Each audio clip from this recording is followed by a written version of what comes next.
Thank you for being back after coffee break in time. So there is the first session with 5 presentations, 20 minutes each presentation. I'll try to be very strict for keeping everything in time. And so the first presentation will given by Vila and Cecil Andersen. And Cecil, so if you please join us here. So Cecil has a PhD in painting conservation, and she's an associate professor at the School of Conservation in Copenhagen, teaching painting conservation. While Anna, she also has a background as a conservator and a PhD in chemistry, and she is actually at the Centro Científicos and Tecnològics de la Universitat de Barcelona, and she is working in the art conservation field. Thank you, Marcello, for this nice introduction. The case study that we present today is part of the PROMESA project that Laura has already talked earlier this morning. So the aim of the research we are presenting here is to understand the chemical and the physical reasons for degradation patterns in 4 paintings by Picasso. The goal is to understand the synergy between the materials and the failure mechanisms, but also the interaction with the environment. You have seen already this slide, that it's our timeline of the project, but it's also the timeline of what we will present today. We will begin with the explanation why we selected these case studies, the global analysis, the non-invasive analysis of the paint layers, but also the sampling and analysis of the paint, ground, and the study of the fabrics, the width analysis, and the fiber analysis, and the width geometry. So finally, we will cluster all this information together. We will merge it to discuss and to try to understand the chemical and physical reasons for certain degradation patterns. So the 4 paintings that we have selected are those ones that you can see in here. They are all from here, from the Picasso Museum collection in Barcelona. They were painted by Picasso in 1917, during a short period of time that Picasso spent here in Barcelona. As you see with the images, they show similarities on the theme, and also on the execution technique, but also on the type of canvas, paint, and the color palette that Picasso used. However, these 4 paintings, even the similarities, show different visual condition and different crack patterns, as we see better with these RTI images and macro photographs. Seated man. The first one, Seated Man, has a crack pattern all over the surface of the painting, as we probably see better on this macro photograph. And Women in an Armchair and Blanquita Suarez also show some crack patterns on the surface, as we see in the 2 macro photographs in here. And but this crack pattern is less dramatic or less prominent than what we see in the Seated Man painting. Remarkable is the 4th painting that, in this case, does not show a crack pattern on the surface, and as we see on the macro photograph, it shows a quite pristine and nice surface without cracking patterns on it. The 4 paintings, after Picasso painted them in 1917, were kept at the Picasso family house here in Barcelona until the 70s, that they were donated to the Picasso Museum. So we should think that they were all kept in a similar environmental condition. But we already see that Seated Men and Women in an Armchair has some water damage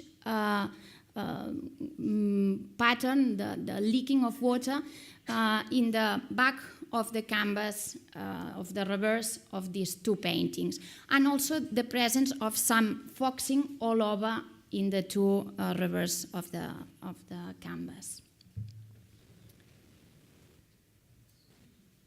So a lot of what I have been introduction, we will come back later on and go deeper on explanation. So it was just an introduction to the topic. And now I will move to the explanation of some of the analysis that we have been doing.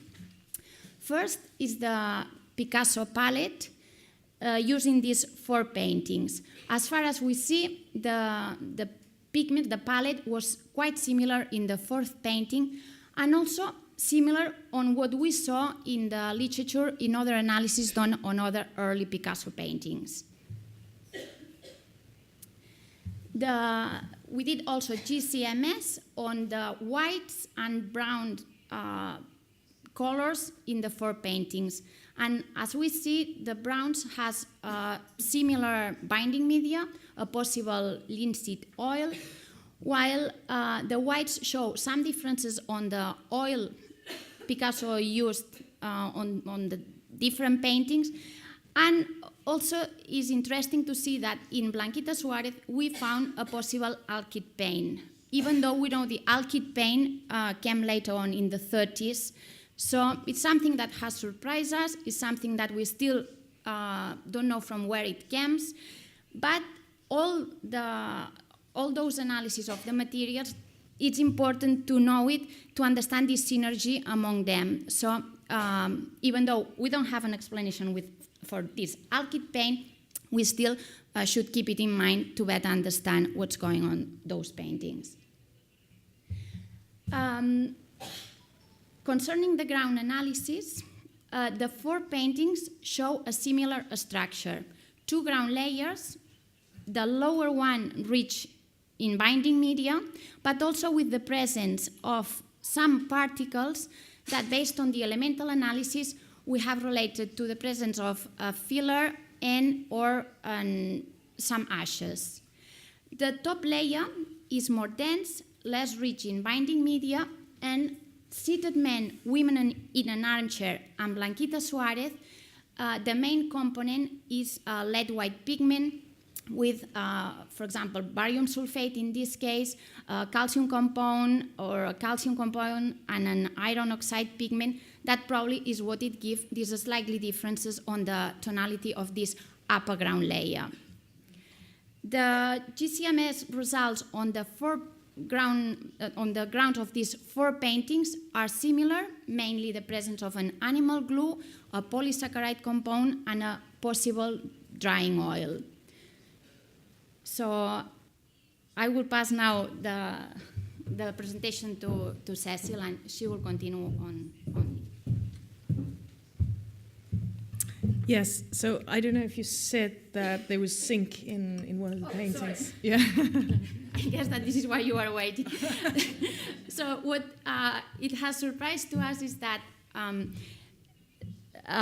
man in a fruit bowl, the one that didn't have a crack pattern on the surface, in this case didn't have lead, it has zinc, a zinc compound, a barium sulfate, and a calcium compound. So the one that didn't have cracks on the surface, we saw that there was a zinc compound in the upper ground layer, while the other ones has lead on the upper ground layer. Thank you, Cecil. Okay, so now here we are with 4 paintings that are pretty similar. They've been stored in the same house, donated to the museum at the same time, show very different crack patterns. 2 have suffered water damage as far as we can see from the back, but those 2 have very different crack patterns. One is not cracked very much, and the other is very much. So this is a puzzle where we have to put the pieces together one by one, and we also have to think about what's more important when we look at cracks. And this is where Marian's talk comes in, because Marian Mecklenburg was mentioning animal glue. He was mentioning the brittleness of some paint films, for example, by the presence of zinc. And in this case, you see that we have both. We have one instance where we have zinc, and we have lots of animal glue in the two ground layers, and they're 100 microns each, so they're rather thick. But then why is one cracking so much and it's not the one with zinc in it? It's this one. And I sat down with Marian once to look at this, and he said, "You have to pay attention to the details, Cecil." And then we did together. So this is the peak for hydroxyproline in the GCMS analysis, which is indicative of animal glue. And for this particular painting, which is the one that cracks so much, there is a higher abundance of animal glue. And this might be our clue, but this is just the one test on the one sample. But it's certainly interesting because it fits so well with the crack pattern. This is something we'd like to look further into. When we go deeper in the structure and look at the canvases, we see that for one of the paintings, Blanquita Suarez, we have a stamp on the back. It says Teixidor. And this is a local art supplier in Barcelona at the time. So it's very likely that he would have bought his canvases there. He was working in a friend's studio, so he wouldn't have a lot of space to stretch and prime his own canvases. So that's what we're assuming for all four paintings, because they look alike. And all the paintings are painted on cotton. But they're not exactly the same in the canvases. So for these three paintings, you see that there is an open weave canvas. And you can also see that the thread count is somewhat similar, but for this particular painting, it has a much higher thread count. It has a much higher cover factor, we call it, so it's much more densely woven. And this is something we usually say is indicative of a canvas that is prone to shrinkage. So again, this may be a clue as to why we're seeing so many cracks in this particular painting. Then Laura and I did a study on what happens if you put glue on top of an open weave or closed weave canvas, and again, that fits well with this pattern. I can explain more if we get time. You can ask the question. Okay, so now we have two glues. We have the glue and we have the canvas. And so you see that we've been really playing with a lot of pieces for the puzzle, and I was trying to draw in, like I would do when I was working actively as painting conservator, where is the damage? And you really clearly see that for this seated man, you see the cracks being within the limits of the stretcher bars, and mainly, and Marian explained that very well, what's going on. And also you see these cracks in the corners. Again, Marian explained that due to low humidity, the glue has been contracting. We also see from the nails these cracks. So that actually fits very well with painting that has a high proportion of glue. For Blanquita Suarez, it's a different pattern. It is the way we see it much more related to impact, probably due to handling. We're assuming that somebody perhaps carried this painting, putting his fingers underneath the stretcher, or it had some impact, some scratches. We know that this is a very brittle or at least vulnerable structure. We can see that because we see how when the the canvas was stretched, cracks were occurring here, and we see sort of marks after the pliers there. So it doesn't take a lot of impact to create damage for this painting. Now, this one was the other one that had a little bit of water damage down here, and there's much less cracks in that one. And this one is the one with the sink in it. And we don't see any cracks, but what we do see is little flaking paint losses, and we do see that conservators have tried to retouch those. So that fits in some ways with the sink hypothesis that we see delamination more than actual crack patterns. That's just from my experience as conservator. So similar paintings, but very non-similar degradation patterns, probably due to glue, due to the environment, and due to the canvas. And so this is the one with the most extensive cracking. Again, high proportion, this is our hypothesis, the high proportion of animal glue, the tightly woven canvas. And this one with the sink, with small pinpoint hole losses, and more large, shallow cracks for this one. And for this one, we also saw carboxylates. That would interest Emmanuel, I'm sure. And for this one, it was more like impact cracks.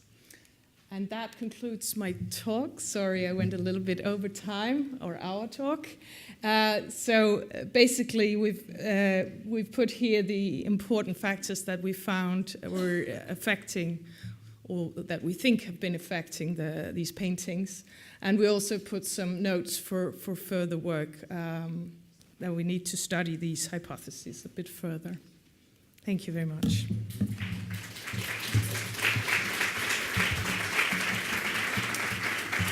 Perfect. You were perfect time, so Oh, good. yeah, we should have extra 3 minutes for a quick question, if any questions from the audience. Okay. Thank you so much. Well, nice talk. I have a couple of questions in regards to the canvases. So you have the source of the store, but many French canvases were pre-stretched and they had a number assigned to them. Are you aware of whether these were pre-stretched or did they come from a bolt? And if they were pre-stretched, and if you found some literature or sales receipts where you could see difference in quality, did they have an absorbent ground? Were they pre-primed? Were they primed by Picasso? So many questions. Yes. I have the same questions. We were just discussing that yesterday, and this is our focus, Reyes, right, for the future, because we don't know so much yet. One of the things we would like to do is to look at the paintings that Picasso's friend painted at the same period in the same studio, because Picasso was borrowing space in his studio. Remind me of the name? Padilla. Yeah. Thank you. And so we would like to find some of his paintings and see if he was using the same canvases, because that would be one way of approaching this. Another way is, of course, how were they produced? Who did the priming of the canvas? They were primed to the edge of the tacking edge. So obviously it has been. They have been primed before they were stretched on the stretchers. That we expected. I don't think Picasso did that himself. They were. This was. The question is also, were they handmade, hand-woven, or not? How was this whole process? And we don't know much about that yet. I studied that for Northern Europe or Denmark, but I don't know so much yet for here. So that's one of our focuses for sure. And what we found interesting is that the 4 paintings has the same ground structure, even though with the slightly differences on the material composition, but the same structure. Are they the same size? No. No. You no. mean? Yeah. Nope. They're not. Close by. But close. Close by. It's yeah. like they are not one super big and the other small. They are quite similar. Mm. Yeah. Okay, thank you so much. And so.